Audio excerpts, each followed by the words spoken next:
going on, my G? Ain't shit. Good, good. That's what's up, man. It's looking beautiful out there, man. Yeah, man. I'm in Cali, man. Oh, I already know that. California looking real good right now, man. Let's talk about that Equal Standards movie real quick. How's that? How's Yeah, that project? the Equal Standard movie is out, man. It's out right now, man. Everybody hit me up. The movie is crazy. Like, we shot that movie. We shot that movie. My man Tahim Barron. He's a up and come producer, writer, right from Queens. You know what I'm saying? Like, I met him a while ago. He had a clothing company at first. He's just a hustler. You know what I'm saying? The director. Yeah. He had a clothing company, and I met him when I was on the I think it was the Def Jam thing at the Vibe. He came through, blessed clothes and all that. But he told me he was a writer, and he wanted to do movies, and that was about 10 years, maybe like 10 years ago. Now he told me that now it's coming to light now. You know what I'm saying? His work and his passion. So this movie is called Equal Standard. It's basically about the police relationship with the community, the black people, the hood. You know what I'm saying? And we see it all the time. You know what I'm saying? It's every year there's some shit. Every day there's some shit with the police, and you know what I'm saying. The black, always something going on. So this kind of addresses that very deeply, because not only on the street side, like everybody see the street shit, but it takes you behind the families of the police. You know what I'm saying? So the families, you get to see the behind the scenes of what the families go through when tragedy happens in the police force. You know what I'm saying? What they got to deal with, being a black officer and a white officer working together. You know what I mean? That's a perspective that has not been highlighted too much, so I'm actually very excited. When I saw the trailer, I didn't connect that piece together, but it was dope, man. I seen you in the little shootout, so Fredro Starr always got to have a gun with him somewhere. Yo, when the director was like, yo, I got this joint. I need you to you know what I'm saying? And this is straight out the mud. How got it? He's doing it independent, but it came out looking like a masterpiece. Like, this shit is ready for the big screen. The quality, the sound. It's not just your average B movie. But when he approached me, he said, "Yo, I want you to play this character." I told him, I gotta bust my. I gotta have a. I gotta shoot something, man. I gotta shoot something. He's like, I got you. Because the reason why I say that is because the guys with the gun are the scenes that you remember. Yo, listen. That's the action, you know what I mean? I can't remember a film without you murking somebody. And if you didn't murk them, you at least injured them somehow. Sunset Park, I ain't murked nobody. You know what I mean? I did a movie. What you mean? What you mean? You murked her? You murked her heart? You murked the coach's heart? I did. You broke her heart, man. You just had to listen to her, bro. Broke my heart. Sunset Park broke my heart. She pulled up with dude in the Jeep. He told me to back off. You remember that? Nah, she dissed me.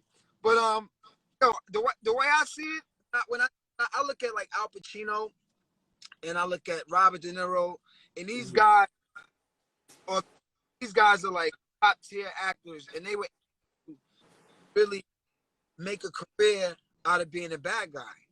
You know what I'm saying? Like, even to this day, they playing the mobster roles. They playing, the gangster roles. They fit.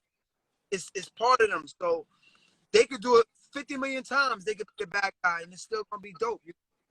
I just saw Irishman. That shit was crazy. These dudes 60, 70 playing gangsters. Now they playing old gangsters. You know what I'm saying? So Al Pacino, I look at guys like that. I'm like the black Al Pacino. You know what I'm saying? No doubt. Styles P would definitely have to challenge that because he's the Panero and. Well, Styles P, my man, I love the box, man. You know what I'm saying? you know. But I'm But I, but but they're not you have actors. the light years. You Well, have the light. once you get in the movie, you're an actor. But right now, I'm holding the Black De Niro. I'm the That's Black. what I mean.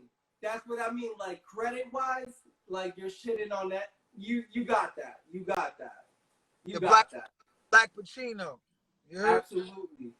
Yo, Well, Fredro, it's been about 3 years since we chopped it up. Last time we left off, you were doing the Dope DOD and the Snow Goons project. That was what you were rolling out with.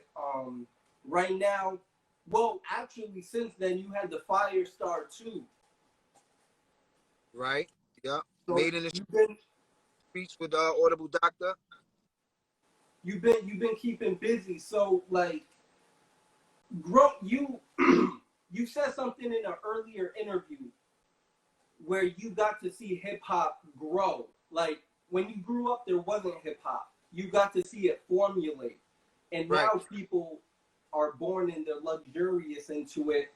Like, take us back to that kid at Baisley Park, like doing the country style freestyles. Oh man, you know, I was just talking to my man Box. Man, my man Box. He came home a couple of years ago. I just was talking to him. He was talking about, you know, back in Queens when I was like 13, 14, 15 coming up. So there was a park called Baisley Park in Queens. Baisley Park was like, you know, the park where everybody went to play basketball in the summertime. And they had the speakers out there. It was park. You know, it was real hip hop, man. And you know, back in the days, we used to do park jams. My man Tape Masters and dudes like that would come out with the big speakers, pile them shits up. I'm saying, put it into the light pole, get the electricity. This is real shit, like on B Street. This shit is for real. You know what I'm saying? And you know, they playing basketball daytime. Might have some you know, some big game, big money. Like niggas was gambling on them basketball games back in the days. Word. I heard one time, I think it was like $50,000 a head on some crazy shit, like a $500,000. Crazy. Like niggas had money out there back in the day. You got to think Queens was the crack cocaine capital of New York. I don't give a fuck what nobody say. Queens drug dealers was the illest, man. You know what I'm saying? The whole Supreme team and everybody did 40 projects, basic projects. Little niggas with fucking BMWs, 14 pushing gold demons. Like this shit was. So everybody used to go to Baisley. You know what I'm saying? Baisley Park. I remember going to Baisley Park and Slick Rick, Lottie Dottie came on. I had just came back from Alabama. I used to go to, you know, summertime. My pops from Alabama. Shout out to everybody from Alabama. You know what I'm saying? All my cousins. I got mad cousins. Out that dirty. That dirty. You know what I'm saying? Coming from, they had clay roads, my nigga. No, nigga, I was out there walking with no shoes, nigga. I adapted to the situation. I was out there for 2 or 3 days, nigga. I'm walking barefooted. I was part of the whole shit. Like, you know, I was coming from down south back to Queens at the end of the summer. And the DJ put on Slick Rick. Now I was down south. I wasn't hearing no hip hop. They ain't had no radio stations really. You know, I wasn't hearing no hip hop down there. There was no Hot 97 in fucking Alabama, my nigga. You know what I'm saying? In 86, 7. First time I heard Lottie Dottie, it changed my life, man. You know, when that shit came on, man, I seen people dance. Everybody was happy. And it was wow. Pop got everybody like good. And like, and I was like, yo, I want to make people feel like this. I want to use my voice to make people smile just like that. So I started rhyming. Started doing my little rhymes and have my little book and shit. And me and Big DS, God bless his dad, you know what I'm saying? Big DS, one of the originators from Onyx, we formed a group, you know what I'm saying? Because he was like my best friend. So we started this Onyx. Onyx, Brooklyn, he came to Queens, just like me. He came from Brooklyn. Well, I met Son Steve. I was battling this nigga in Ajax Park and shit. And he was watching me. Battling little nigga. I destroyed you. You go to Adams with me, you know what I'm saying? Blah, blah, blah. on Adams all the time. I'm like, where you go to Adams? He like, yeah. I'm like, yeah. So he said, yo, I DJ. I'm like, word? She said, I got some, you know what I'm saying? I was like, word, you got equipment? He like, yeah, I got equipment. But right after the park, I battled that nigga. I went to Sun C crib, and we was there all night. He had the equipment. He was scratching and shit. That's how Sun C got in the group. So now Okay. me and relationship, we meet, yes, and we just, you know what I'm saying, the three amigos, you know, smoking weed, getting high, drinking, so doing stupid shit, you know, growing up. It was crazy, like, when Onyx was originating, obviously it was a time of hip hop. There wasn't a lot of direction. A lot of shit was getting miscategorized. Point blank, Salute. hip hop. Hardcore hip hop and gangster hip hop was getting classified as one. So you also had things like woke rap and like those Arrested Developments. Like I know, listen, you guys went the route you guys did, but was there ever a thought that you guys were gonna be like political? Because you guys are in a certain way, but it's a whole different manner, if you know what I mean. Politics, yeah, we kind of political, we represent USG. When we came in, like when we came, we met Jay and the whole Onyx. I would say not the pre Onyx's on. We do it like this Onyx. That's like you said, the country style. But when Jay got in, when Jam Master got involved, and he heard something, he heard a record called Stick and Move, and he took when he heard the record Stick and Move, it was a record that Sticky was on. It was just a demo. He heard that one record and said, "Okay, I like what I heard with this. Now I'm gonna take that little and make it a whole thing." You know what I'm saying? Like a whole fucking aura, a whole shit.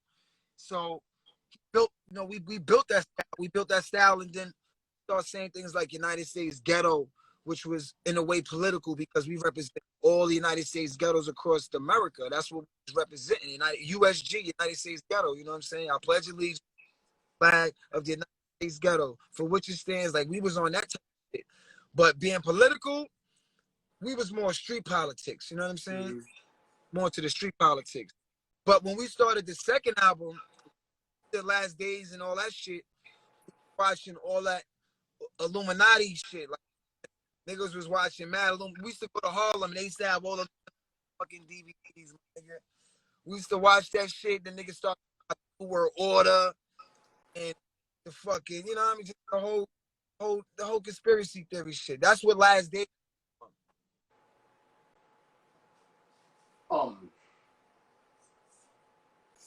Well, a lot of shit's crazy. Like you guys dodged a lot of bullets because look at the FBI and how they tracked down like the Insane Clown Posse.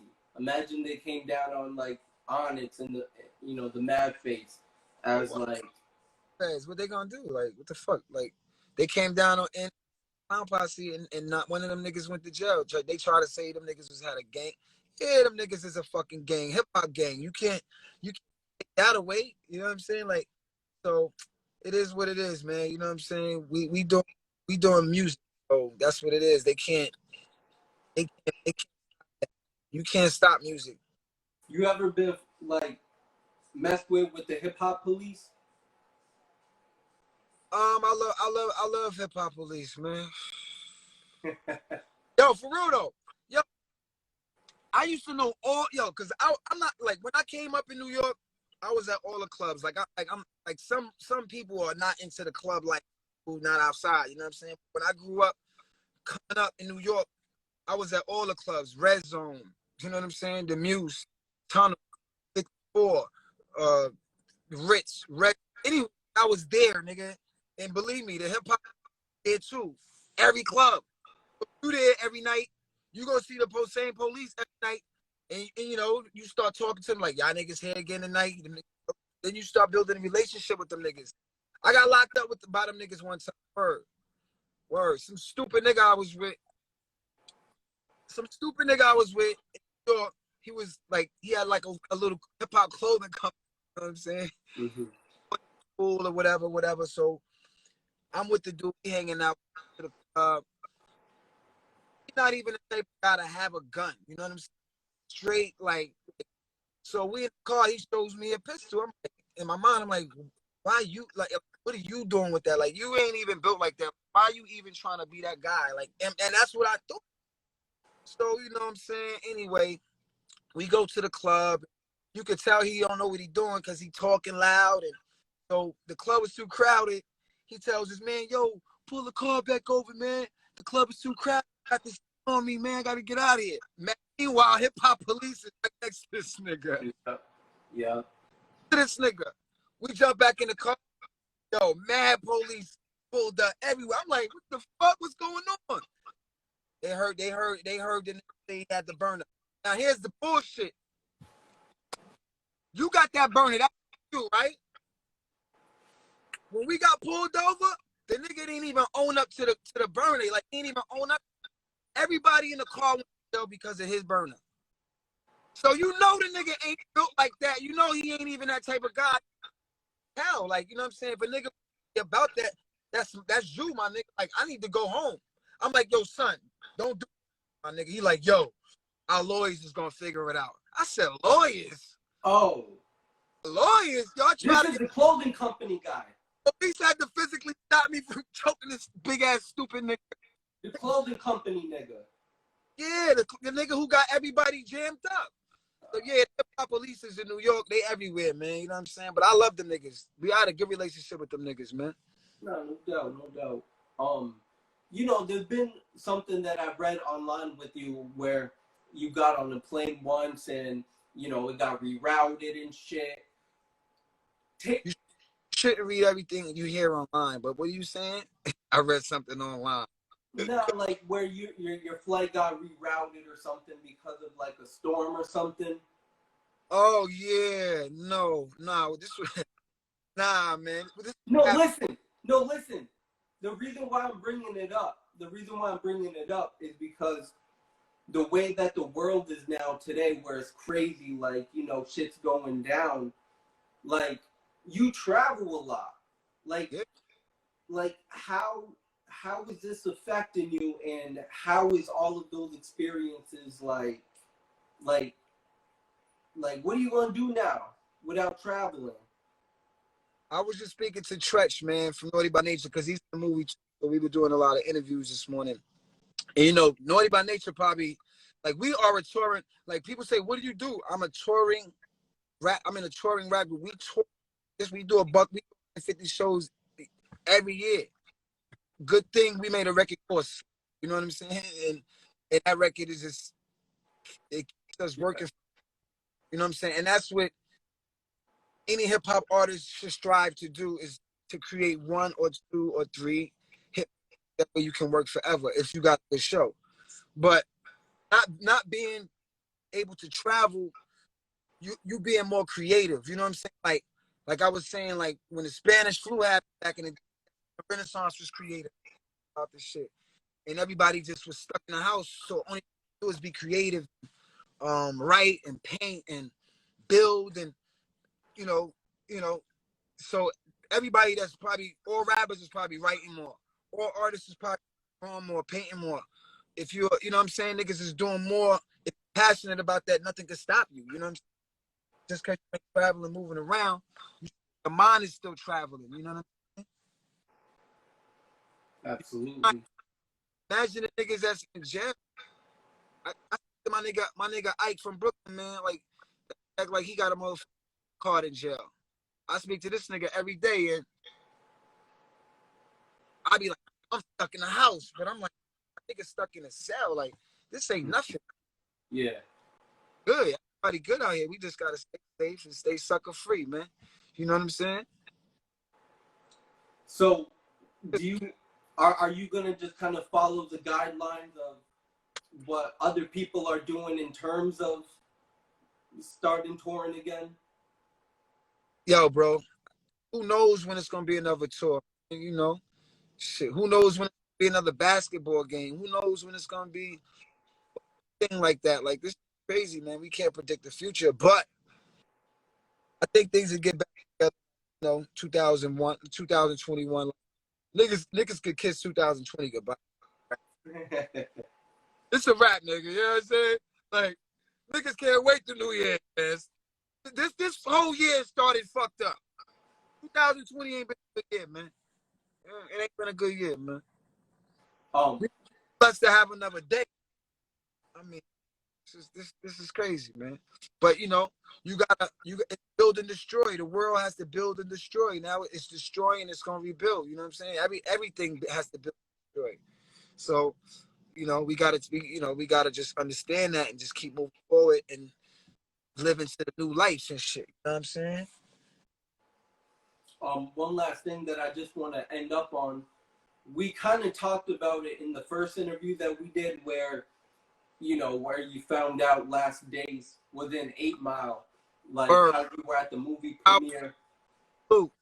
Population, exactly. But what you were saying, my dude? How, Dre saw you at the premiere, got you in and everything. And Eminem has always been a big fan of you. Eminem has always been a big fan. I know that about the premieres of I told you that? Yeah. Yeah, that's a true story. Word. Yeah.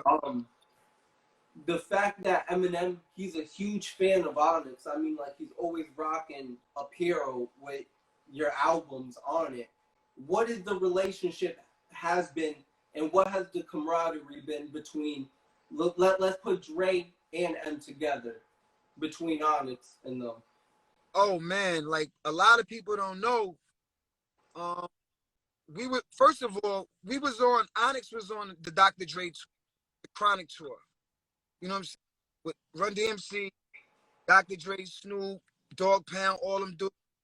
Suge Knight was there. He was security at the time. We was on tour. We was opening up for them. While we was performing, people was walking in, just sitting down and shit. This is like early 93, 92, something like that. We on tour with Dr. Dre.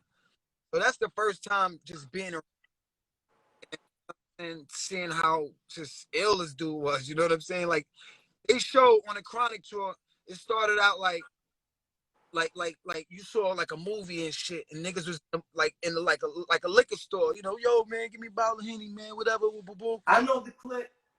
Yeah. You seen that shit? Yeah. Niggas start in the liquor store, then them niggas run on stage. Niggas yeah. we in the bleachers looking at this shit like, oh shit. So by the time we looking at they show, that shit packed, my nigga. So that's the first time we saw fucking, you know what I'm saying? But then I guess 10 years later, when Sticky had a deal on the table with Doc. He had a deal on the table with Drake, man. You know what I'm saying? He was out here for he was out in LA for like 2 months. They had him up in a hotel, just everything, just whatever. You know what I'm saying? He was doing records with Reyes, doing records with Eminem, and they were showing a lot of love, man. Sticky didn't take the deal because he ended up signing with Universal. Mm-hmm. Valle and them dudes over there, he did that deal, but he had a deal with Dr. Dre, man. So during that process, we got to be around Eminem and Dre. Not a lot, but it was cool hanging with them dudes, man. I learned a lot. How you come about naming the Chronic 2001? I'm throwing that myth out there. It was like, we was in a room together, like, just chilling or whatever, in a room. And he was just talking about a situation where, he was going to put out a new album and he was going to call it Chronic 2000. And then I don't know. I was just like, yo, just call it Chronic 2001. He was like, oh, that's what I did. Because Big Homie was trying to, like, you know what I'm saying? Like, name the album before he, so it was like, whatever. But I just threw it out as just a suggestion. And he, Chronic 2001, I was like, you know what, Fredro, you got some good ideas. Word up. But yo, man, the movie Equal Stage out. This movie right here, man, it's the real. You gotta go standardmovie.com. The site, there was so much love, man, that the damn site crashed earlier. Back up, everybody is tapping in. Man, this movie right here, we need to see this, man.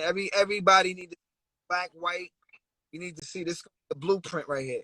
Yeah, keeping hip hop alive all day. My brother Fredro Starr, thank you for joining us today, man. Yeah, man. Salute, man. Peace, respect. One. Land of love. What up? What up? Atlanta in the building. Holla at y'all. Russia in the building. Look at that.